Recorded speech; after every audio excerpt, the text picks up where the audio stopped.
শহীদ আল্লামা দেলাওয়ার হোসাইন সাইদি রহমতুল্লাহ আলাইহি। কেউ যদি বলেন মারা গেছে, না, উনি মারা যায়নি, ওনাকে মেরে ফেলা হয়েছে। 3টা বছরের ভেতরে আমার সাথে একদিন দেখা হয়েছিল জেলখানায়। উনি 1 নম্বরে, আমি 4 নম্বরে। বহু কথা ওই 10 মিনিটের ভেতর আমাকে শুনিয়েছিল। সব চাইতে আশ্চর্য, যেদিন ওনাকে হাসপাতালে নিয়ে আসার জন্য সই নিয়েছে, ওই দিন ওনাকে ধোঁকা দিয়ে বোকা বানিয়েছে জেলার আর সুপার, এখন যারা স্বীকার করছে। ওনাকে এটা জানিয়েছে যে আপনি মুক্ত হয়ে যাবেন। এদেশের নির্বাহী আদেশে যিনি দায়িত্বে আছেন, ওই সময় ছিলেন, তিনি নির্বাহী আদেশ দিয়ে আপনাকে মুক্ত করে দেবে। আপনি মুক্ত বাতাসে আবার কোরআনের কথা বলতে পারবেন।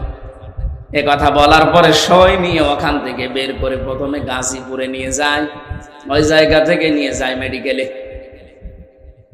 ওখানে যাবার পর গাড়ি থেকে নামার সময় যে হাসিটা দেখেছিলেন আপনারা, আমরা তো জানি না, পরের দিন শুনলাম মারা গেছে। এখন ভিডিওতে দেখতে পাচ্ছি যে হাসিটা উনি দিয়েছিলেন, ওনার বিশ্বাস ছিল আমি আবার মুক্ত জীবনে কোরআনের কথা বলতে পারবো। কিন্তু ষড়যন্ত্র করে ওপরের নির্দেশে, বিশেষ করে ডাক্তার নামে কলঙ্ক, আল্লাহর পরে মানুষ যদি কাউকে বিশ্বাস করে থাকে সেটার নাম ডাক্তার। আর এই কোলাঙ্গার ডাক্তার মোস্তফা জামান, এখন আরো 2 জন আছে, এরা ভেতরে নিয়ে ইনজেকশন পুশ করে লোকটাকে দুনিয়া থেকে শহীদ করে দিল। অনেক যদি অসুস্থ হবে, আপনি বাস্তবতায় টের পান না। কোন মানুষকে ওইভাবে অসুস্থ অবস্থায় হাসতে কোনদিন আপনি দেখেছেন? সুতরাং উনি মারা গিয়েছে কখনো না, আমি বিশ্বাসও করি না, কোনোদিন বলিও না। উনি শাহাদতের মর্যাদা পেয়েছেন, কারণ সারা জীবন ওনার মোনাজাত ছিল আল্লাহুম্মা ইন্নী আসআলুকা শাহাদাতান ফি সাবিলিক। হে আল্লাহ, আমার সাধারণ ভাবে মরণ দিও না, মরণ দিলে তুমি শাহাদতের মরণ দিও। বহু মানুষকে হাসপাতালে আমি এই জেলখানার গেট দিয়ে বের হয়ে যেতে দেখেছি, জেলের ভেতরেই হয়তো মারা গেছে, কিন্তু নিয়ে যে প্রচার করে যে উনি মারা গেছে চিকিৎসাধীন অবস্থায়, অথচ জেলের ভেতরে মরে যায় অনেকে।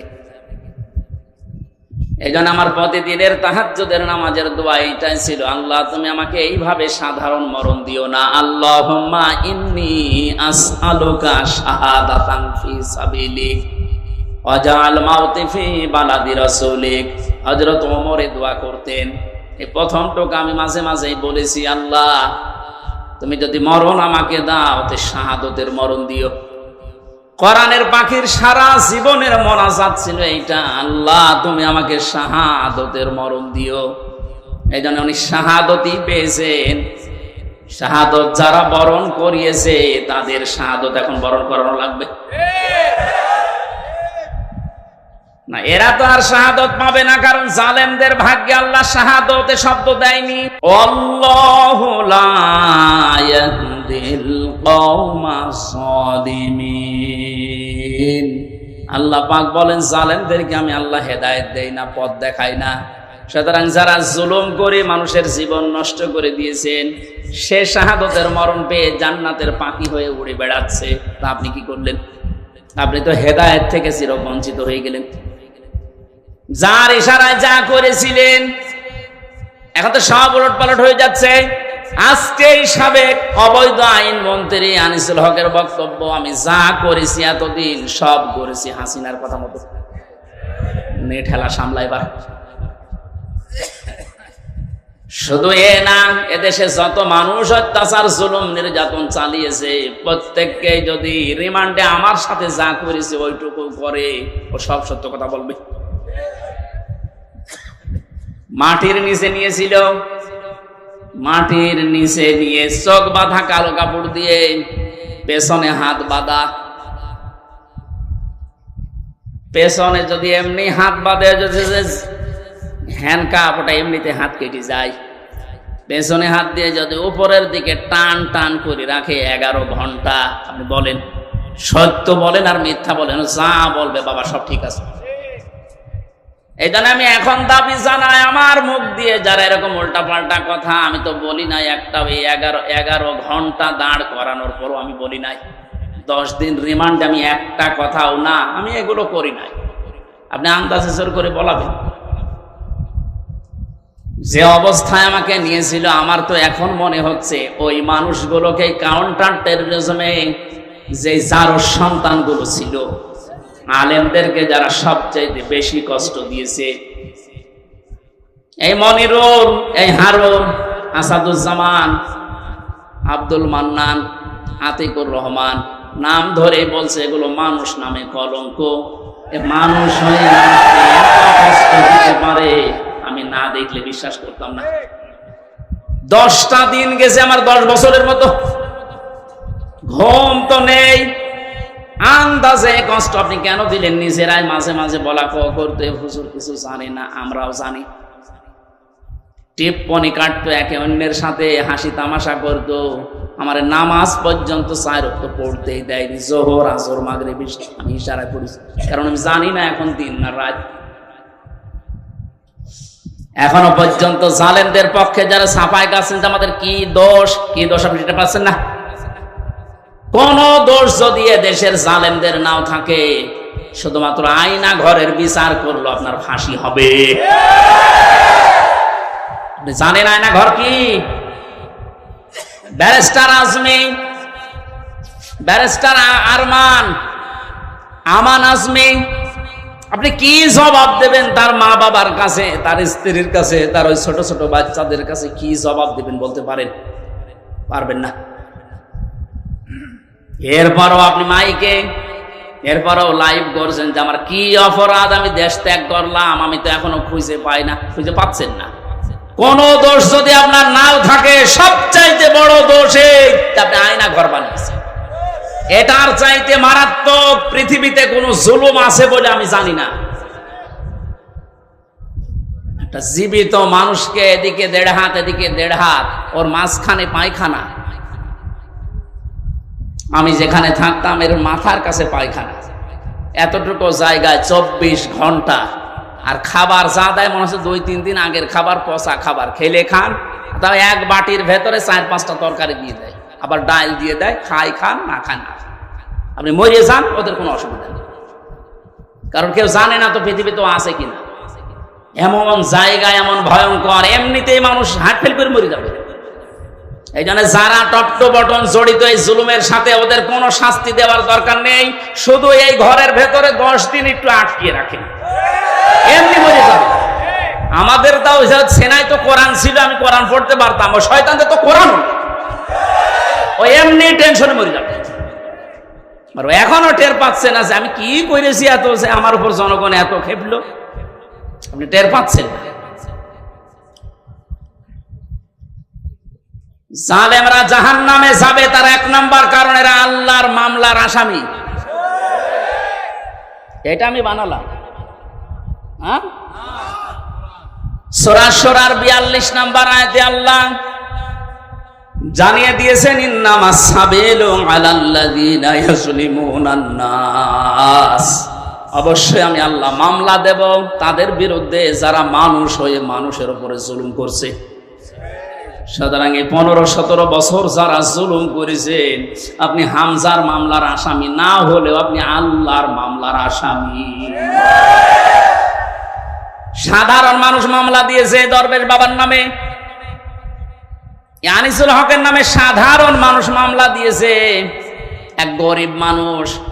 তারপরেও ওই বাংলাদেশে হাজার হাজার লক্ষ উকিল থাকার পরেও এই লোকটার পক্ষে কোনো উকিল এখনো দাঁড়ায়নি। আর আপনি তো সাধারণ মানুষের মামলার আসামি না, আপনি সরাসরি আল্লাহর মামলার আসামি।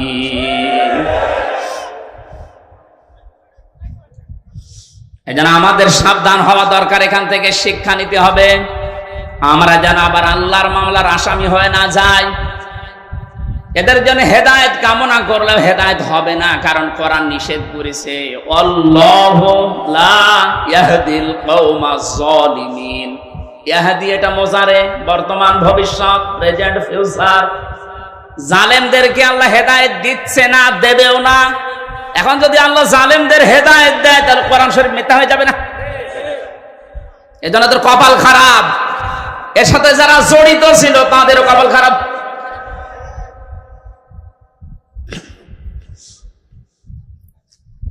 ফরিদপুরবাসী বড় ব্যথা নিয়ে কথা বলছি। এই জালেমদের জুলুমের কারণে আমার ছোট মেয়েটা আজ পর্যন্ত আমার চিনে না, আমার কাছেও আসতে চায় না, ভয় পায়। কি করেছিলাম? কোরআন হাদিসের কথাগুলো ওপেন ভাবে বলতাম, গোপন রাখতাম না, এইটাই আমার অপরাধ।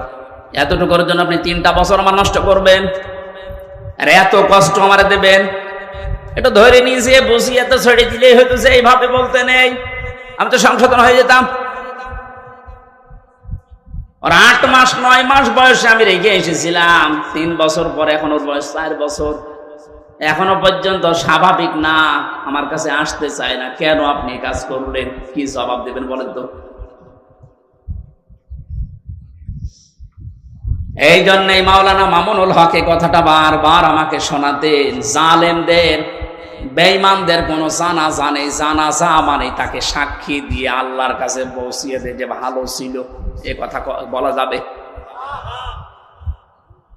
এই জন্য আমরা সাবধান হচ্ছি, আপনাদেরকেও সাবধান করছি। এখনো জুলুমের পক্ষে যদি আপনি স্ট্যাটাস দিয়ে যান, জুলুমের পক্ষে ছাপায় গান, আপনিও জালেম, আপনিও চিহ্নিত।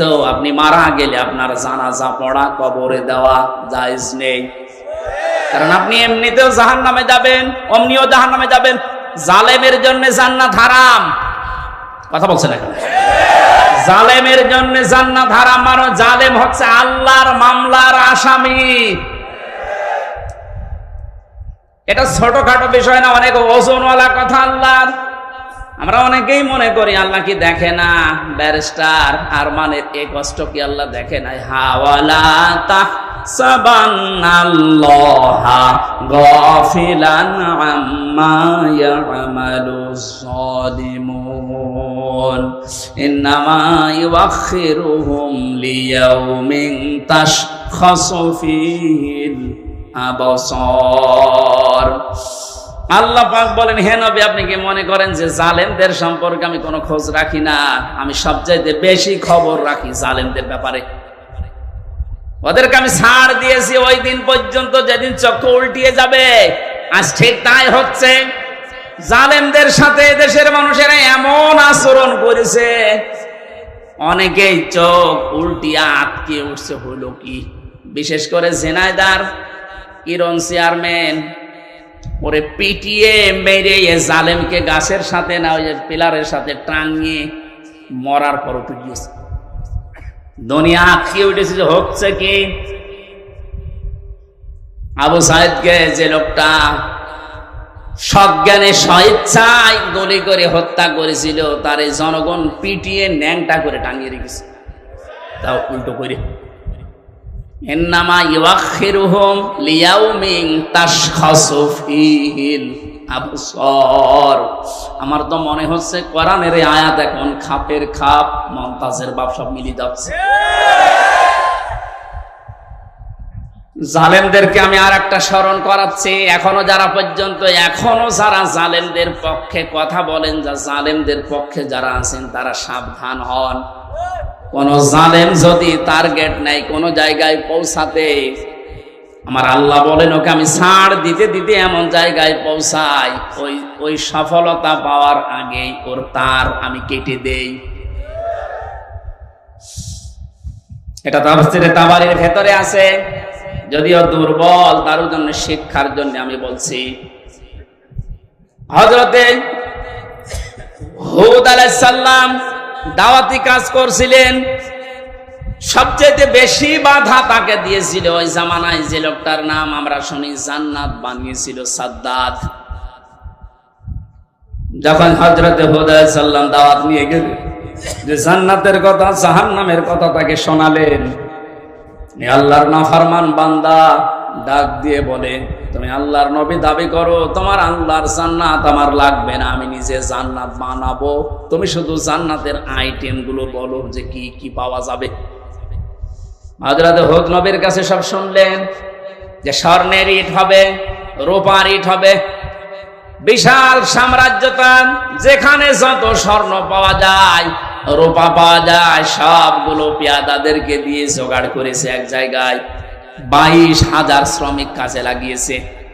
20 বছর ধরে ধরে জান্নাত মনের মতো করে বানাচ্ছে। হযরত হুদ আলাইহিস সালাম যা যা বলেছিলেন একেবারে ওইভাবে হুবহু বানানোর চেষ্টায় আছে। স্বর্ণের ইট তৈরি করার জন্য তো সোনা লাগবে, যেখানে যা পাওয়া যায় সব নিয়েছে। মুফাসসির লিখেছেন, আল্লাহর এক বান্দি বিধবা, বিয়ে হওয়ার পরে স্বামী মারা গেছে, মা বাবা নেই, এতিম। এই মেয়েটার স্বর্ণ ধরে যখন টান দিয়েছে, মেয়েটা তখন মাটিতে গড়াগড়ি দিয়ে কান্নাকাটি করেছিল যে আল্লাহ, আমি একেবারে নিঃস্ব মানুষ, আমার স্বামী নেই, মা বাবা নেই, আমার শেষ সম্বলটুকু কেড়ে নিয়ে যে জালেম তার স্বপ্ন পূরণ করার জন্য ইচ্ছা পোষণ করেছে, তার এই স্বপ্নের জান্নাতে তুমি তাকে পৌঁছাতে দিও না। এই দোয়াটা করেছিল ওই বিধবা, ওই মজলুম মহিলা। আল্লাহ রাব্বুল আলামিন বলেন, পৃথিবীতে 3 জনের দোয়া সঙ্গে সঙ্গে কবুল হয়ে যায়, কোনো পর্দা থাকে না, তার ভেতরে একজন মাজলুম। এ যদি সত্যিই মন থেকে কিছু বলে, আল্লাহ পাক ওটার সঙ্গে সঙ্গে আরো সে তুলে নেয়। এটার প্রমাণ এ হারুন। আমি রিমান্ডে থাকাকালীন জেলখানায় ছিলাম প্রথম 2 মাস ওই ছোট হুজুরের সাথে, যে রফিকুল ইসলাম মাদানি। আমার রাতের বেলা কেঁদে কেঁদে বলতো, রিমান্ডে নিয়ে আমার ওই যে কি ঢাকার হাতির ঝিল, রাত 12:30টা 1টার দিকে ওখানে নিয়ে গিয়ে সম্পূর্ণ উলঙ্গ করে আমার ছবি তুলে হাতের ভেতর সিগারেট লাগিয়ে বলতো, খান, আমরা ছবি তুলবো, এইটা ছেড়ে দিয়ে জনগণকে জানাবো যে হুজুর এরকম 2 নম্বর। আজকে দেখলাম বলছিল যে আমি ওই দিনই আল্লাহর কাছে ওই মাজলুম অবস্থায় আকাশের দিকে তাকিয়ে দোয়া করেছিলাম, মাবুদ, জীবনে যদি কিছুই তোমার দরবারে ভালো না লাগে, কবুল না হয়, আজকের যে দৃশ্য, আমার শরীরে এক টুকরা পোশাকও নেই, তুমি দেখতে পাচ্ছ। আমি একটা যুবক মানুষ, আমার অনেকে মনে করি ছোট মানুষ, পিসকি মানুষ না, ওর বয়স এখন 27-30 বছর। কারণ ওই সময় ছিল 27 জেলখানায় 3 বছর, 30 বছর বয়স। 30 বছর বয়সের মানুষ কি ছোট? কথা বলেন। দোয়া করেছিল, মাবুদ, তুমি আমার এই দোয়াটা কবুল করো, মজলুম অবস্থায় তুমি তো মোনাজাত ফেরত দাও না। এই হারুন, এই টিভি হারুনের কারণে আজ আমার এই অবস্থা। ও নাকি অর্ডার দিয়ে দিয়ে আমার এটা করাচ্ছে।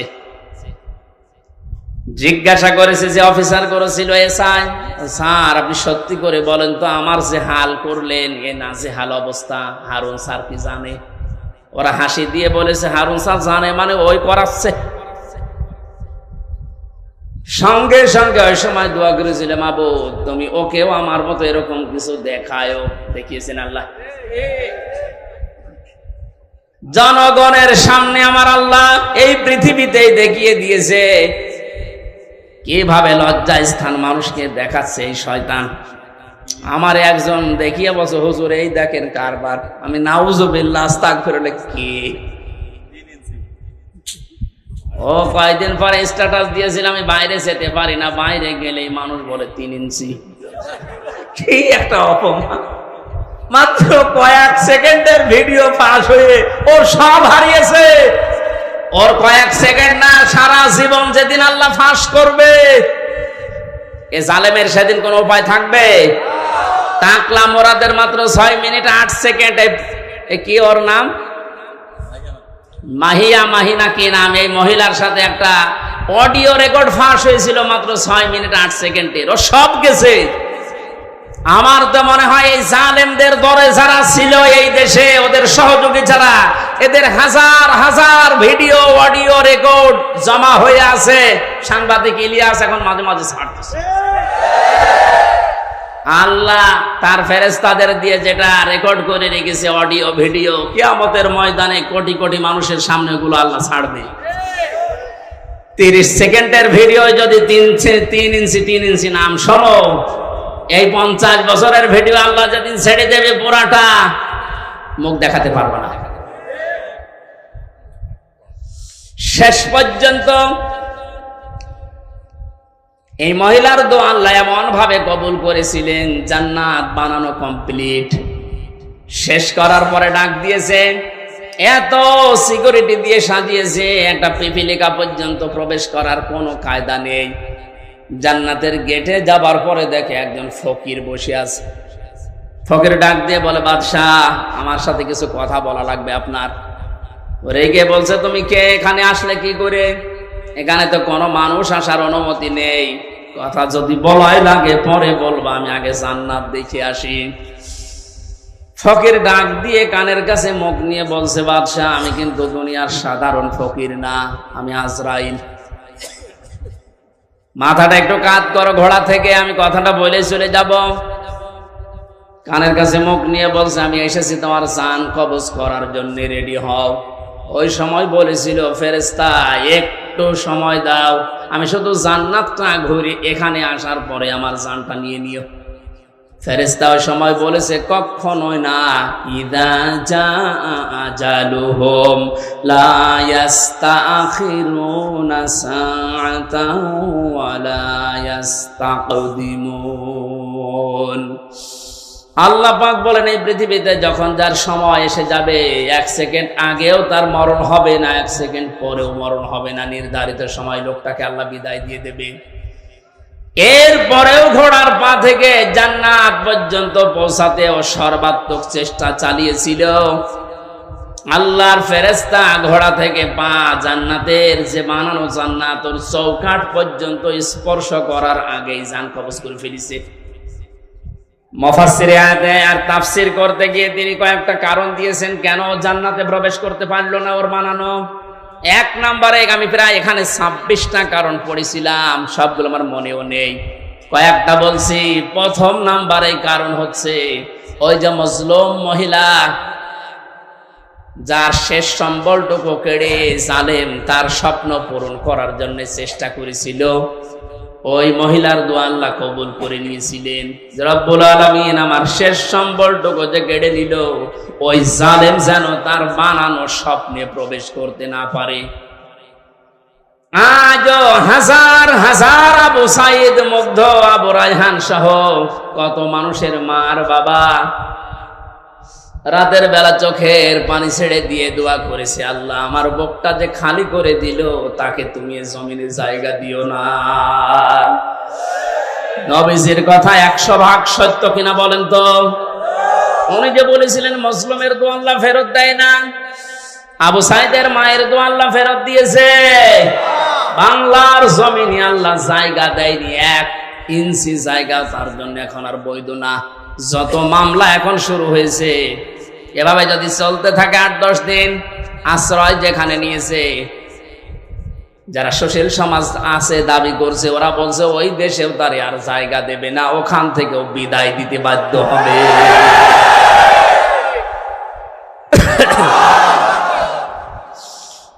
আমার ফরিদপুরবাসী জালেমদের জন্য সব জায়গা আল্লাহ অবৈধ ঘোষণা দিয়েছেন, জালেমদের কোনো জায়গা পৃথিবীতে নেই। কারণ সবচাইতে বেশি আল্লাহ খেয়াল করেন জালেমের জুলুমের দিকে। আল্লাহ এত বেশি রাগান্বিত হয়ে যায় জালেমের উপরে, না জানি ওকে 7 তবক আসমানের উপর থেকে ফেলে দিতে পারলে আল্লাহর ভালো লাগে। এই জন্য আমরা সাবধান হব, কোন জালেমের জানাজা কবরে দেওয়া এটা মেকি, এটা ভুয়া হবে। ওদের জন্য জানাজাও জায়েজ নেই, কবরে দেওয়াও জায়েজ নেই। আল্লাহ আমাদেরকে উল্টাপাল্টা কথা যারা বলি, ধারণা করি অনেক আলেম পর্যন্ত এখন বিভিন্ন জায়গা থেকে টাকা খেয়ে কথা বলছে, আবু সাইদ মুগ্ধ এরা শহীদ হয়নি, অথচ শহীদদের ব্যাপারে কথা বলা, মুখে অন্তরে ধারণা করাও নিষেধ। এ ঘোষণা কার? আপনারা বানানো মনে হচ্ছে? সূরা বাকারা, সূরা আলে ইমরানের আয়াত দিয়ে আমি দলিল দিয়েছি, মুখ দিয়েও বলবেন না কোনোদিন, অন্তরে ধারণাও করবেন না, কারণ এদের মর্যাদা এত বেশি আল্লাহর দরবারে, যাকে থেকে আল্লাহ শাহাদতের মরণ দেয় না। কত মানুষ চেষ্টা চালাচ্ছে, তারপরও মরতে পারে না। ওয়ালিয়ালামাল্লাহুল্লাযীনা আমানু ওয়া ইয়াত্তাখিযা মিনকুম মিনকুম শুহাদা আল্লাহু লা ইউহিব্বুজ জালিমিন। সূরা আলে ইমরানের 140 নম্বর আয়াতের শেষের দিকে আছে আল্লাহ রাব্বুল আলামিন বলেন, আমি যার জীবন যৌবন পছন্দ করি, ভালোবাসি, এই মানুষকে আমি আল্লাহ শাহাদতের মরণ দিয়ে ধন্য করি। জোরে বলেন সুবহানাল্লাহ। শহীদ আবু সাঈদ সাধারণ মনে হচ্ছে না, ওই ইসলামী আন্দোলনের একজন কর্মী ছিল। তাই একনিষ্ঠ কর্মী ছিল। এখন খোঁজ খবর নিয়ে যেটা দেখা যাচ্ছে, তার মানে জীবনে এমন এমন কাজে আঞ্জাম দিয়েছে, রাতের বেলা তার তাহাজ্জুদের নামাজ, চোখের পানি আল্লাহর দরবারে মনে হয় মঞ্জুর হয়েছে। সাধারণ ভাবে মরণ দেয়নি আল্লাহ, শাহাদতের মরণ জালেমের সামনে আল্লাহ দিয়েছেন। আয়াতের শেষের কথা ছিল আল্লাহু লা ইউহিব্বুজ জালিমিন, আল্লাহ জালেমদেরকে ভালোবাসছেন না, বাসবেনও না। জোরে বলেন নাউজুবিল্লাহ। এখানে আহ্বান জানাচ্ছি, হাতে পায়ে ধরে বলছি, এখনো যারা জালেমদের পক্ষে আছেন, সাফায় গান, নিজের পায়ে নিজে কোড়াল মারবেন না, ফিরে আসেন।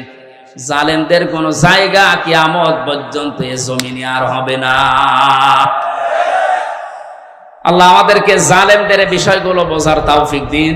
দরুদ পড়ছি নবীজির উপরে সাল্লাল্লাহু আলাইহি ওয়াসাল্লাম। কোরআনে কারীম থেকে আমরা দুইটা সূরা পড়েছি, সূরা আলাম নাশরাহ এবং সূরা আন-নাসর।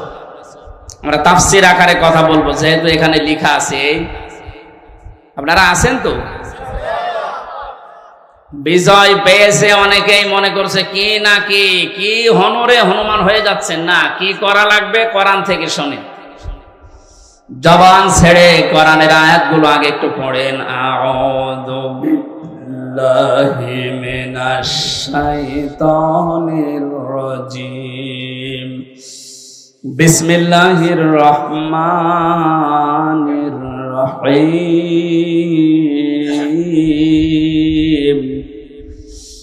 ইযা জাআ নাসরুল্লাহি ওয়াল ফাত ওয়া রাআইতান নাসা ইয়াদখুলুনা ফি দীনিল্লাহি আফওয়াজা ফাসাব্বিহ বিহামদি রাব্বিকা ওয়াস্তাগফির ইন্নাহু কানা তাওয়াবা। সাদাকাল্লাহুল আযীম। সূরা নসর। কি সূরা বলেন তো? কোরআনে 3 আয়াত বিশিষ্ট 3টা সূরা আছে, আসর, নসর আর কাউসার। আমরা অনেকে মনে করি সূরা কাউসারের 3 আয়াত আর বাকি আয়াতে না। 3টা সূরা, 3 আসর, নসর, কাউসার। তার ভেতরে একটা পড়েছি, এটা তেলাওয়াত শুদ্ধ অনেকের হয় না নামাজে, কিন্তু এই সূরাটা অনেকে পড়ে। নুন সোয়াদ র, নাসর মানে সাহায্য, আর নুন সিন র, নাসর মানে ঈগল পাখি। এই জন্য তেলাওয়াত যখন করবেন সোয়াদ উচ্চারণটা মুখ গোল করা লাগে। আল্লাহ পাক জানিয়েছেন ইযা জাআ নাসরুল্লাহি ওয়াল ফাত, যখন আসবে আল্লাহর সাহায্য, হে নবী আপনি তখন বিজয় দেখতে পাবেন। 15 বছর বহু মজলুম দোয়া করেছে, জেলখানায় এখনো পর্যন্ত বহু মজলুম পড়ে আছে। বিশেষ করে মাওলানা জসিমউদ্দিন রহমানী সহ হাজারো আলেম এখনো পর্যন্ত জেলখানায় আছে। এই জালেমের জুলুমে জীবনটা তাদের শেষ হয়ে গেছে। কোরআনের এই অনুষ্ঠান থেকে এই মাজলুমদের মুক্তির দাবি করছি, বলেন আমিন। মজলুমের পক্ষে যেহেতু আমার আল্লাহ আছেন, ইব্রাহিম নবী মজলুম থাকার কারণে যারা তার পক্ষে ছিল তাদেরই দাম আল্লাহ বাড়িয়ে দিয়েছিলেন। একটা ব্যাঙের প্রসাব পর্যন্ত আল্লাহ পাক বানিয়ে দিয়েছেন হযরত ইব্রাহিমের পক্ষে থাকার কারণে। আজ হাজার হাজার মজলুম মানুষ, এই যে বিডিআর, আমি 900-র উপরে বিডিআর পেয়েছিলাম। আমার উপর তলায় যারা থাকতো অধিকাংশ বিডিআর মামলা কিচ্ছু জানে না, 14 বছর জেল খাটতেছে। বিশেষ করে মুন্সিগঞ্জের কয়েকজন আর পঞ্চগড়ের এক মুরব্বী, এত ভালো মানুষ আমার জীবনে জেলখানায় আমি পাইনি। ওরা কোরআন শরীফ মাথায় নিয়ে, হাতে নিয়ে, বুকে নিয়ে বলতো, হুজুর আমি কিচ্ছু জানি না, আর 1 বছর পরে রিটায়ার্ড হয়ে যাব, শান্তিতে আছি। কি জানো কি হয়ে গেল আমার, এই যে বেকার ধরে 14 বছর আটকে রেখেছি। এখন যিনি দায়িত্বে আছেন, স্বরাষ্ট্র উপদেষ্টার দায়িত্ব পেয়েছেন জাহাঙ্গীর আলম, এ লোকটা কিন্তু ওই বিষয়গুলো সব তার নখদর্পণে আছে। এবার জালেমরা টের পাবে। ধোঁকা দিয়ে বোকা বানিয়ে মানুষের চোখে ধুলো দিয়ে বহু চিটারি বাটপারি করেছেন, এখন আর ছাড় নেই। আমরা এখান থেকে আহ্বান জানাচ্ছি, যারা দায়িত্বে আছেন বিচার ব্যবস্থায়, বিচার বিভাগে, খুব তাড়াতাড়ি এই বিডিআর মামলায় যারা আছে, বিনা কারণে যারা বছরের পর 14 বছর জেলখানায় আছে, কিচ্ছু জানে না, ওদেরকে আমার মনে হয় শাস্তি দিলেও খুব বেশি হলো 7 বছর দেওয়া যেত। ওরা বলতো, হুজুর আমরা যদি অপরাধ করেও থাকি, বিদ্রোহ করে থাকি, আমাদের 7 বছর জেল হয়, অথচ বিনা কারণে 14 বছর আমি জেলে। এত বড় জুলুম আর সহ্য করা হবে না। যারা দায়িত্বে আছেন আহ্বান জানায়, বাংলার লক্ষ লক্ষ তাওহীদি জনতা নিয়ে এই নিরপরাধ মানুষদেরকে বিনা বিচারে বিনা হিসাবে ছেড়ে দেওয়া লাগবে। কোন অপরাধ নেই এদের, একজনের রাগের ফসল এগুলো, প্রতিহিংসার ফসল। এই মানুষগুলো সত্যি ভালো মানুষ আমার দৃষ্টিতে, আমি যা দেখেছিলাম এদের জীবন চরিত্র, নামাজ রোজা এবং আল্লাহর যে ঈমান, আল্লাহর প্রতি তাদের, এই কথাগুলো বাস্তবে আমি দেখে এসেছি। এই কারণে বলছি, যারা বিডিআর হত্যা মামলার নাম নিয়ে, পেলখানার নাম নিয়ে এই নিরপরাধ মানুষকে, অপরাধ করে থাকলে আপনি প্রমাণ পেলে তার বিচার করেন, কিন্তু নিরপরাধ যারা বিচার হওয়ার পর ওদের মাত্র 7 বছর জেল হওয়ার কথা, 14 বছর কোন কারণে একটা মানুষের মুখ রাখতে গিয়ে আপনি তারা জেলখানা রাখবেন? এই জন্য দায়িত্বে যারা আছেন, এই বিচার ব্যবস্থা একটু তাড়াতাড়ি কাজ করে তাদের ছেড়ে দেওয়া হোক। অন্তত জীবনের শেষ কয়েকটা দিন স্ত্রী পুত্র সন্তান আদি নিয়ে দুনিয়া একটু কাটিয়ে যাক। পঞ্চগড়ের এই মুরব্বীটা, কি নাম যেন, আব্দুল মতিন না কি নাম, এরকম বহু মানুষকে দেখেছিলাম। ওদের দুঃখ কষ্ট আল্লাহর আরশ পর্যন্ত কেঁপে যাওয়ার কথা। আল্লাহ এমনি এমনি তো জালেমকে বিদায় দেয়নি। বহু মানুষের এই শব্দ লোকিয়ে আছে, বহু মানুষের চোখের পানি, বুক ফাটা পানি, হাজারো মানুষের এগুলো জমা হয়ে আছে। আল্লাহ একবারে সব ছেড়ে দিয়েছে। পাপ যখন একেবারে শের পুজে গেছে, পরিপূর্ণ হয়ে গেছে, আল্লাহ বলেন, ইন্না বাদশা রব্বিকা লাশাদীদ, আমি ধরি না, কিন্তু ধরলে আমি আর ছাড়ি না। আল্লাহ যখন ধরেছে আর কিন্তু ছাড় নেই, কারণ এখন আল্লাহর সাহায্য এসে গেছে, বিজয় আমরা এখন দেখতে পাচ্ছি। আয়াতের পরবর্তী আয়াতটা এখন আমরা দেখতে চাই। অরাইতান নাস ইয়াদখুলুনা ফি দীনিল্লাহ, হে নবী আপনি যখন দেখবেন আল্লাহর সাহায্য চলে এসেছে, তখন বিজয় দেখতে পাবেন। দলে দলে মানুষ ইসলামে প্রবেশ করছে। আজ আমাদের এই দেশে কিন্তু এই দৃশ্য আমরা এখন অলরেডি দেখতে পাচ্ছি। দলমত এখন আর নেই, সবাই এখন দলে দলে পালে পালে ইসলামে প্রবেশ করছে, বিশেষ করে ইসলামী আন্দোলনে। এই যে শব্দটা কি ছিল, ফি দীনিল্লাহ, দিন কার? আল্লাহর দিনের ভেতরে। দিন কার? দিন আমাদের। কথা বলেন, দিন মুহাম্মদুর রাসূলুল্লাহর। কার দিন? আমরা কি না, আমরা দিনের খাদেম, আমরা দিনের মালিক না, আমরা দিনের কি খাদেম, কামলা, জন, মনীষ, লেবার যাই বলেন, আমরা কেউ দিনের মালিক না। সুতরাং দিনের ভেতরে যারা প্রবেশ করছেন তাদেরকে ওয়েলকাম জানাচ্ছি, কারণ দিনের মালিক কে বলেন তো? আমরা কি খাদেম, বলেন কি কামলা, খাদেম, লেবার। আমি এই যে আজকের মাহফিলের যিনি আমার ডান পাশে আছে, অধ্যাপক নজরুল ইসলামের বাবা, উনি যদি বলে এই জমিনটা আমার মতো 10 জন মানুষকে বলছে আপনারা ধান লাগান, বিকাল 5টায় আপনাদের বেতন দিয়ে দেব। বিকাল 5টা পর্যন্ত আমরা ধান লাগাচ্ছি, আর 10 মিনিট বাকি আছে। কয় মিনিট? হ্যাঁ, 10 মিনিট পরে বিকালে আমাদের বেতন দিয়ে দেবে। হঠাৎ 10 মিনিট আগেই দেখি 8-10 জন মস্তান এসেছে মোটরসাইকেল নিয়ে, আর সবার হাতে সোনার ছেলেদের এখন যা বের হচ্ছে ওইটা। বিভিন্ন বিশ্ববিদ্যালয়, কলেজ এবং বিভিন্ন জায়গা থেকে সোনার ছেলেরা যা ব্যবহার করতো, এটা এখন বের হচ্ছে না। দিনাজপুরের হাসে দানিশ কলেজ থেকে কয়েকদিন আগে পেয়েছে, আজকে পেয়েছে ইসলামী বিশ্ববিদ্যালয় কুষ্টিয়া থেকে।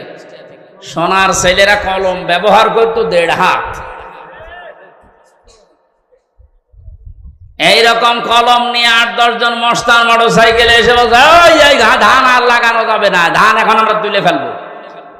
এখন জমির মালিক তো উনি নেই, আমরা 8-10 জন যারা ধান লাগিয়েছি কামলা খাদেম, আমরা যদি বলি ভাই আপনারা ধান তুলবেন তোলেন, কিন্তু আর 10 মিনিট পরে তুলি, কারণ আমরা বেতন নিয়ে নেই। 10 মিনিট না হলে উনি বেতন দেবে না, কারণ জমিনও আমাদের না, ধানও আমাদের না। আপনারা তুলে ফেলবেন, আমরা সহ দরকার হয় তুলবো, কিন্তু 10 মিনিট পর। কথা বলেন না? এই 10 মিনিটের আগে যদি আপনারা মাস্তানি করেন, তর্কাতর্কি হবে, কথা কাটাকাটি হবে, রক্তপাত হতে পারে, এমনকি যদি মেরে ফেলা লাগে মেরেও ফেলবো, কারণ আমার বেতন দরকার।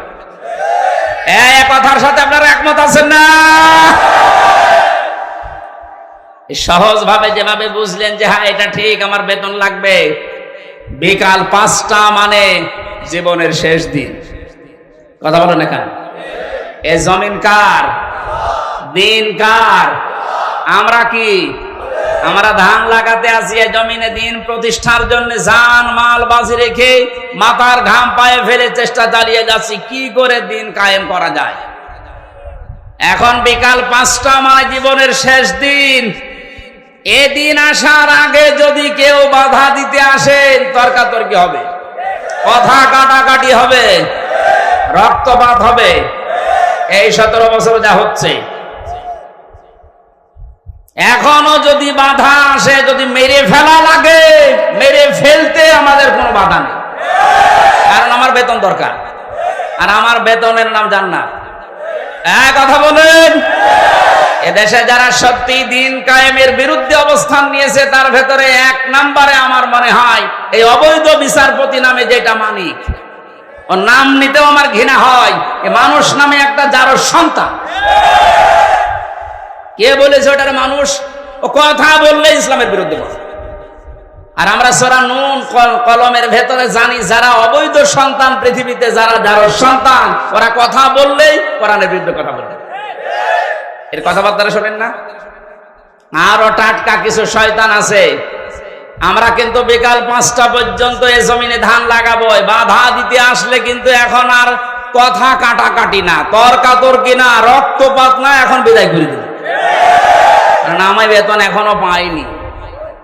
বলেন, বেতন পেয়ে গেলে আমার অসুবিধা নেই, দিন এই জমিনে কায়েম করতেই হবে, এটা ফরজ না, এটা চেষ্টা করা ফরজ। চেষ্টা করে যাব, হলে ভালো, না হলো আমার কোনো লস নেই, আমার বেতন আছে। এখন এতক্ষণ তো কামলাদের কথা বললাম, লেবারের কথা। যিনি মালিক বসে আছে, উনি যদি এসে দেখে যে সব ধান তুলে ফেললো, উনি কিছু বলছে না, তার মানে উনি দুর্বল। এই কারণে মনে মনে চিন্তা করবেন, যিনি হয়তো এখন কিছু বলছে না, পেছনে ওনার কোন উদ্দেশ্য আছে। যেই দিন ধরবে গোপনে, বাপ বলার সময় দেবে না। এ জমিনে আজ 53 বছর চেষ্টা চালিয়েছে অনেকে, আল্লাহর খাদেমেরা, আল্লাহর গোলামেরা, কিন্তু পারছে না। আল্লাহর সৃষ্টির ভেতরে যারা অবৈধ সৃষ্টি, তারা চেষ্টা চালিয়ে চালিয়ে নস্যাৎ করে দিচ্ছে বারবার। আমার কুষ্টিয়ার এক গাদ্দার আছে, ওর নাম নিতে আমি ঘৃণা করে, যেন ওর নাম নেই।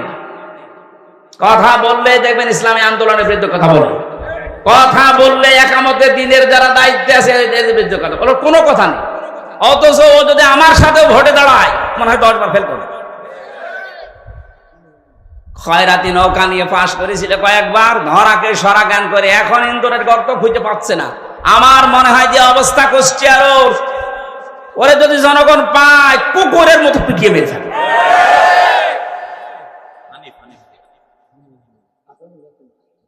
না, ও নুন নাম আমি নেই না, নাম দেখো কি হক ননু দিয়েছে। শয়তান শয়তানি করার জায়গা পায় না। আরেকজন বরিশালের আছে, এবার আরেকটা শয়তান, কি মনন না কি নাম জানি, মনন না মেনন। মাত্র 4 দিন আগে এদের স্বাধীন হওয়ার, এই 5 তারিখে স্বাধীন হলো না, 4 দিন আগে শয়তানগুলো উঠে পড়ে লেগেছিল একটা জনগণের সেন্টিমেন্ট অন্যদিকে নজর ঘুরিয়ে দিতেছে, এই দেশের ইসলামপন্থী যারা তাদেরকে নিষিদ্ধ করে দাও। আল্লাহ চিরতরে ওদের নিষিদ্ধ করে দিয়েছে। যেন যুগে যুগে যারা জালেম আসবে তারা যেন শিক্ষা নেয়। ফেরাউনকে আল্লাহ এমনি সটকি দিয়ে রাখে নাই। আল্লাহ বলেন ওকে সটকি দিয়ে রাখলাম এই কারণে যুগে যুগে যারা স্বৈরাচার আসবে তারা যেন ওর লাশ দেখে শিক্ষা নেয়। সুতরাং আজও যারা জালেম তাদের অবস্থান এই 5 তারিখের পর থেকে যা হয়েছে, এখনো যদি আপনার পরিবর্তন না আসে, শিক্ষা না নেন, আমার মনে হয় আজরাইল আসার আগে আপনারা পরিবর্তন নেই। সুতরাং আমাদের মালিক যিনি, উনি তো জমির মালিক ছিলেন। আমাদের এই জমিনের মালিক কে বলেন তো? উনি এখনো আছে না নেই? আমরা তো কামলাদেরই এই অবস্থা, খাদেমদের এই অবস্থা। যিনি মালিক আছে উনি কিন্তু দেখছে যে 53 বছরে আমার জমিনে দিন কায়েম হতে দিল না কারা। হয়তো উনি সরাসরি কিছু বলছে না, গোপনে যেদিন ধরবে না বাপ বলারও সময় পাবেন না। দাড়ি কেটে পালাতে গিয়ে পালাতে পারে না। এতে কত বড় শয়তান! আমি তো মাঝে মাঝে ওর দিকে এখন তাকিয়ে বলছি, আল্লাহ এই শয়তান আমি তো দেখিনি। যদি দেখতাম নমরের দিকে মনে হচ্ছে শয়তান, যদি দেখতাম এরকম হতো। নাম নিয়েছে আবার দরবেশ বাবা। দরবেশি যদি এই হয় তাহলে যেগুলো ক্লিন সেফ ওগুলো চরিত্র কত খারাপ আপনি। দরবেশি যদি এই করে, ওর দাড়ি কাটার পরে চিহ্ন দেখে মনে হচ্ছে যে একটা নমো না, কে যেন ডিম মেরেছিল। ডিম না, ওরা আরো কিছু মারা দরকার। ওর ডিম ওই জায়গায় না, বিভিন্ন জায়গায় ডিম দেওয়া দরকার। ওই শয়তানরা আমরা যখন আলেমদেরকে, বিশেষ করে মাওলানা মামুনুল হক, মাওলানা সাখাওয়াত হোসেন রাজি, আমির হামজা, এই রফিকুল ইসলাম মাদানী, হারুন ইসহার, এই আলেমদেরকে যখন এই দড়ি বেঁধে, মাজায় দড়ি দিত, হাতে হ্যান্ডকাপ দিত, পায়ে ডান্ডা বেড়ি দিত, এগুলো দিয়ে যখন আদালতে তুলতো, ওরা ওই পাশ থেকে টিপ্পনি কাট, ঠিকই হচ্ছে। এখন ডিম খাও, আমরাও এখন বলবো তো ঠিকই হচ্ছে।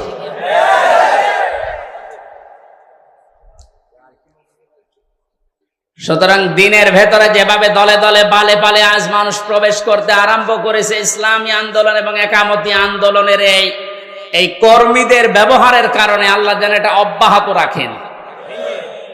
আর আইতান নাস, হেনবে আপনি দেখতে পাবেন, ইয়াদখুলুনা ফি দীনিল্লাহ, মানুষ প্রবেশ করছে। ইয়াদখুলুনা এটা মুসারে, বর্তমান ভবিষ্যৎ, প্রেজেন্ট ফিউচার। এখন প্রবেশ করবে, দলে দলে সামনেও প্রবেশ করবে ইনশাআল্লাহ। এটা যদি প্রবেশ করে করে এই 20% এখন আছে ইসলামী সেন্টিমেন্টের মানুষ, এই 5 তারিখ থেকে আজকের এই দিন পর্যন্ত 35% অলরেডি হয়ে গেছে। যেদিন 51% হয়ে যাবে সেই দিন এই দেশে ইসলাম কায়েম, কেউ ঠেকাতে পারবে না। এইটা শোনার পরেই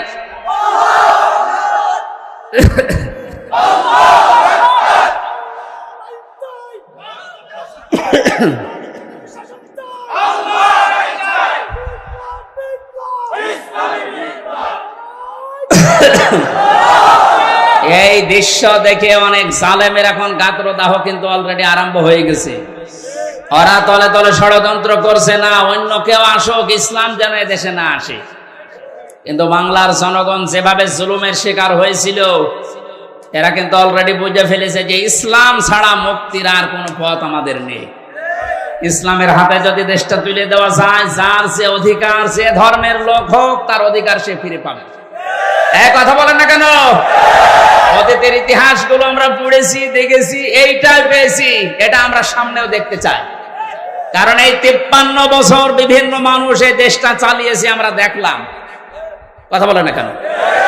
বাবা চালিয়েছিল, স্বামী চালিয়েছে, কারো কারো চাচাও চালিয়েছে, বউ চালিয়েছিল, ভাবি চালিয়েছিল। এখন শুধু দেখতে বাকি আছে যে এই কোরআন দিয়ে দেশ চললে কেমন দেখা যায়।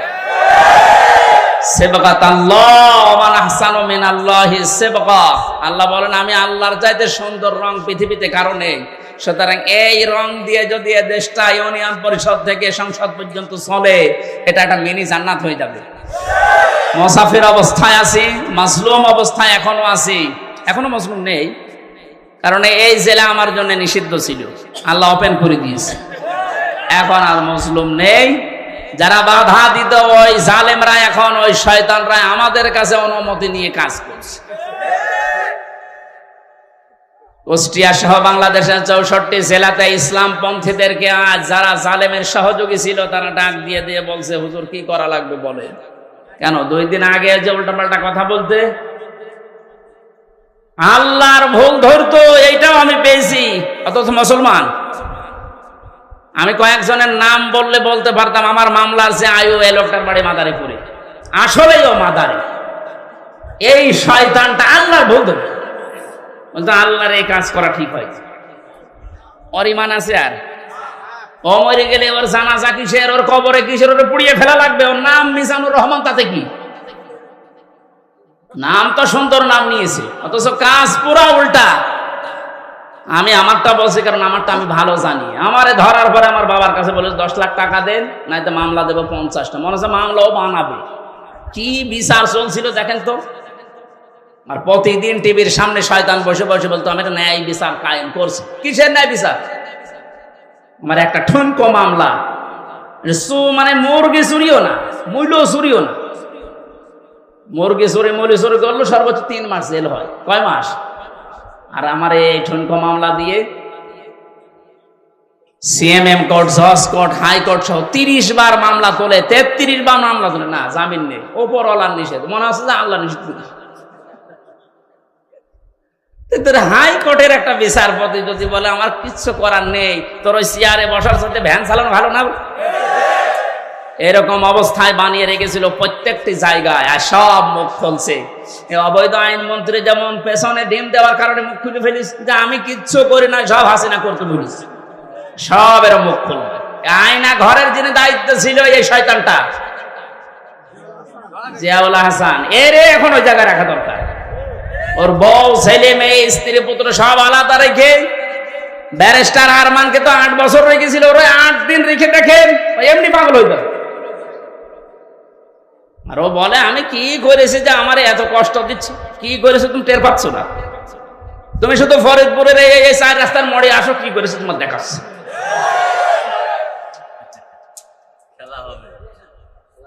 খেলা হবে, সে খেলা পালিস।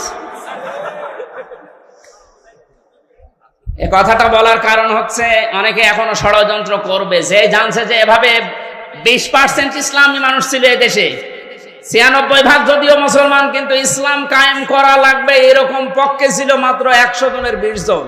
এই 5 তারিখ থেকে আজকের এই দিন পর্যন্ত জরিপ বেরিয়েছে 35 জন হয়ে গেছে। যদি আর একটু এভাবে যেতে যেতে 51 ভাগ হয়ে যায়, এ দেশে ইসলাম কায়েম ঠেকাবে কার বাবার শক্তি আছে বল? এখন জালেমরা এই কথা, এই দৃশ্য দেখে বসে থাকবে? ওরাও চেষ্টা চালাচ্ছে, চেষ্টা চালিয়েও ব্যর্থ হচ্ছে বারবার। এখন আবার হিন্দুদের লাগিয়েছে, পারবে না, কোনো চেষ্টা সফল হবে না। কারণ এই দেশের বিজয় আল্লাহ, শুধু ছাত্রদের নাম বলছি, শুধু ছাত্রদের না, হাজার হাজার মজলুমের চোখের পানি এই বিদায়ের পেছনে লুকিয়ে আছে। আল্লাহ তুমি যেহেতু ঘোষণায় দিয়েছো যে ফিদিনিল্লাহি আফওয়াজা, দলে দলে মানুষ প্রবেশ করবে, তোমার সাহায্য যখন এসেছে, বিজয় যখন আমরা দেখতেই পেলাম, অন্তত দলে দলে তোমার বান্দাদেরকে ইসলামে তুমি প্রবেশ করাও। ফাসাব্বিহ বিহামদি রাব্বিকা ওয়াস্তাগফির। আল্লাহ বলেন এখন তোমাদের কাজ কি হবে? যখন দেখবে যে দলে দলে মানুষ প্রবেশ করছে, তখন কাজ হবে আল্লাহর হামদ করা, প্রশংসা করা। হামদ কি? আজ এই হামদ শব্দটা নিয়ে ভেজাল আছে। বাংলাদেশ, ভারত, পাকিস্তানের বিভিন্ন জায়গায় আল্লাহর হামদের নামে যত রকমের শিরিক বেদাত হচ্ছে, এর নাম হামদ না। জিকির একটা প্রশংসা না? হামদ না? এই হামদকে নিয়ে আজ হাজারো মানুষ শিরিক বেদাতের ভেতরে লিপ্ত হয়ে গেছে, এ জেলাতেও আছে। সুতরাং আপনাদেরকে আমরা আহ্বান জানাবো, আল্লাহর হামদ যেভাবে করা লাগে প্রশংসা, ঠিক ওইভাবে করেন। আল্লাহর আইন প্রশংসা করা, এটা আল্লাহর সবচাইতে বড় হামদ। কথা বলুন। এর ভেতরে 500 আইন আছে। কয়টা? এটা যদি এদেশে প্রতিষ্ঠিত হয়ে যায়, আল্লাহর হামদ তখন কার্যকর হবে। আস্তাগফির, ইস্তেগফার করা লাগবে। ইস্তেগফার আর তাওবা এক জিনিস নয়। কেউ যদি সব সময় শুধু আস্তাগফিরুল্লাহ আস্তাগফিরুল্লাহ আস্তাগফিরুল্লাহ পড়তে পারে, তাহলে তার টেনশন আল্লাহ নিজের থেকে দূর করে দেয়। এই আমলটা আমি সহ যারা এসেছি জারি রাখবো, সব সময় যেখানে থাকবেন সব সময় আস্তাগফিরুল্লাহ আস্তাগফিরুল্লাহ মনে মনে জোরে জোরে পড়ে। আর তাওবা এটা আলাদা জিনিস। তাওবা যদি সত্যি কেউ করে, ওর পেছনের অপরাধ আল্লাহ শুধু মাফ করে না, পুরা জায়গাটা আল্লাহ ফাঁকা করে দিয়ে নেকি দিয়ে ভরাট করে দেয়। এই জন্য ইন্নাহু কানা তাওয়াবা, অবশ্যই আল্লাহ তাওবা কবুলকারী। আমরা এই বিজয় পেয়ে, এই সাহায্য পেয়ে আমরা যেন উশৃঙ্খল হয়ে না যাই। আমাদের বাংলাদেশ জামাত ইসলামী কেন্দ্রীয় আমির যিনি আছেন ডাক্তার শফিকুর রহমান, ওনার পক্ষ থেকে আহ্বান জানিয়েছে 5ই আগস্ট স্বাধীনতা আন্দোলনে যেসব ছাত্র জনতা এবং ভাইয়েরা বোনেরা শহীদ হয়েছেন, তারা এখনো হাজার হাজার অসুস্থ হয়ে পড়ে আছে। কুষ্টিয়ায় 5 তারিখে 14 জন শহীদ হয়েছে, প্রায় 100-র উপরে আহত হয়ে হাসপাতালে, কারো লজ্জার স্থান নেই। আমি গিয়েছিলাম হাসপাতালে দেখার জন্য, একজন আমাকে তার মা বলছে আমার ছেলের লজ্জার স্থান উঠে চলে গেছে। এই জায়গায় গুলি ঠেকিয়ে মেরেছে, এই গোপালগঞ্জে বাড়ি, সাহেব আলী নাম দারোগা। এই জায়গায় ঠেকিয়ে বাচ্চাদেরকে মাথায় ঠেকিয়ে মেরেছে, একেবারে সরাসরি সাক্ষী আছে। এখন কুষ্টিয়ায় ঢুকতে পারে না, ওরা যদি পায় কুষ্টিয়াবাসী পিটিয়ে মেরে ফেলবে। একটা লোককে দেখতে গেলাম হাসপাতালে, সে বলছে আমার সামনে সাহেব আলী দারোগা আমার ছেলেকে একেবারে এই জায়গায় ঠেকিয়ে দিয়েছে, মারা গেছে। একটাই ছেলে ছিল, তার মা মারা গেছে এমনিতে আগে। লোকটা পাগলের মতো হয়ে গেছে। আমার যতটুকু সমর্থ ছিল শহীদদের বাড়িতে বাড়িতে গিয়ে এবং হাসপাতালে 2 মাস চলার মতো যা লাগে আমি দিয়েছি। এখন আরো যারা বিত্তবান আছে তাদের উচিত, কারণ তাদের জন্য আজ আমরা স্বাধীন হলাম, মুক্তভাবে নিজের মত প্রকাশ করতে পারছি, স্বাধীনভাবে বুক ফুলিয়ে কথা বলতে পারছি, ঘুরে বেড়াতে পারছি। এটা স্বাধীনতা না? কি অবস্থায় ছিলাম বলেন তো আপনি? বাংলাদেশে আমার বাড়ি এই পাশের জেলায়, অথচ এই জেলা আমার ঢোকা নিষেধ। বিয়ে খেতে এসেছিলাম, তারপরও আসতে দেয়। সুতরাং যারা শহীদ হয়েছেন তাদের জন্য আমিরে জামাত ডাক্তার শফিকুর রহমান আহ্বান জানিয়েছে যে যেখান থেকে পারেন অন্তত 1টা টাকা হলেও এই শহীদদের সুস্থতার জন্য, ওনারা বহু টাকা পয়সা বিভিন্ন জায়গায় দিয়ে আসতেছে, ওনাদের কয় টাকা আছে? টাকা পয়সা যারা মেরেছিলেন দরবেশ বাবা, এর টাকা এখন এই শহীদদের দেওয়া দরকার, এর টাকায় অসুস্থ মানুষদেরকে দেওয়া দরকার। 24,000 কোটি না কত টাকা বাইরে পাচার করেছে, এক ব্যাংকে শুধু এত টাকা আছে দরবেশের। কিসের দরবেশ? এই জন্য বহু টাকা এখনো বাইরে যাদের পাচার করা আছে এই দেশে আছে, সব টাকাগুলো রাষ্ট্রে জমা দেওয়া দরকার। সব নিয়ে এসে রাষ্ট্রের উন্নয়নে কাজে লাগান, কোনো অসুবিধা নেই, দেশ দিন দিন উঠে যাবে। ওনার আহ্বান আপনাদের জানিয়ে দিলাম, যতটুকু সমর্থ আছে কেউ যাবেন না, যারা যাচ্ছে এনাদের কাছে দেন, এটা পৌঁছিয়ে দেওয়া হবে। ওনারা তো বিভিন্ন জেলায় এখন যাচ্ছে প্রত্যেক দিন। শহীদ আবু সাইদের বাড়িতে আমির জামাত 6 লক্ষ টাকা দিয়ে তার বাড়ি পর্যন্ত বানিয়ে দিয়েছে। মুগ্ধর বাড়িতে গিয়েছে, আবু রায়হানের বাড়ি ঠাকুরগাঁও, তার বাড়িতে গিয়েছে। এক মহিলা হিন্দু মারা গেছে বোনটা, তার বাড়িতে গিয়েছে। প্রত্যেকের বাড়িতে যাচ্ছে। আমি গরিব মানুষ, আমি যতটুকু পেরেছিলাম 3 বছরে জেলে আমার একদম শেষ করে দিয়েছে। আমি এখন পঙ্গু অবস্থায় আছি, এরপরও আমার যতটুকু সমর্থ আমি চেষ্টা চালাচ্ছি এবং চালাবো। আপনারা এই যারা যাচ্ছে একেবারে কিছু না পারলেও 5টা টাকা দেবে। এই রনসুরুল ভাই একটু ভেতরে কয়েকজন পাঠান তো, ছাত্ররা কই? কেউ যাবেন না, এটা একটা ইবাদত। মজলুমের পক্ষে দাঁড়ানো এটা একটা ইবাদত। আর ওই যে সামনে আমার গাড়ি আছে, আপনারা এই মাসখানেক আগে স্বাধীন হওয়ার আগে এসেছিলাম একটা বই নিয়ে, জেলখানায় লেখা বইটা অনেককে আপনারা উপহার দিয়েছেন, স্ত্রীকে, মেয়েকে, বউকে, আজকেও নিয়ে যাবেন। আজকে কয়েকটা আছে যে ওদেরকে পড়াবেন, পারিবারিক জীবনে শান্তি আসবে আশা করছি, কারণ এটা পারিবারিক জীবন নিয়ে লেখা। যারা যাচ্ছে আপনারা বের করে রাখেন, খুব তাড়াতাড়ি করেন। আগামীতে এই ফরিদপুরে যেখানে যেখানে অনুষ্ঠান হবে আমরা তাফসীর আকারে কথা বলবো। বিশেষ করে ডাক্তার শাহিন জর্দার ভাইয়ের একটা মাহফিল আছে কোমরপুর, ফরিদপুর কোমরপুরের ওখানে নেব একটা। এরপরে নূর ফাউন্ডেশন নামে একটা জায়গা আছে ফরিদপুর শহরে, ওখানে এই যে শহীদ আব্দুল কাদের মোল্লা, ওনার গ্রামের বাড়ি এই যে সদরপুরের কোথায় যেন, ওই গ্রামে যাবো ওই 7 তারিখের সামনে। মোনাজাত করবো আমরা। বসেন, যারা যাচ্ছে ওদের কাছে টাকা অবশ্যই দেবেন আপনি, যদি না থাকে পাশের কাছ থেকে অন্তত 10 টাকা হলে ভাগ করে দিন। সুবহানাল্লাহ, আলহামদুলিল্লাহ, লা ইলাহা ইল্লাল্লাহ। ওই যে সামনে মসজিদের সামনে গাড়িটা আছে আমার, সাদা গাড়ি। আপনার স্ত্রীকে পড়াবেন, কাজে লাগবে। স্ত্রীর বিষয়ে লেখা আছে, অনেক তথ্য আছে, আমি যেহেতু বলতে পারলাম।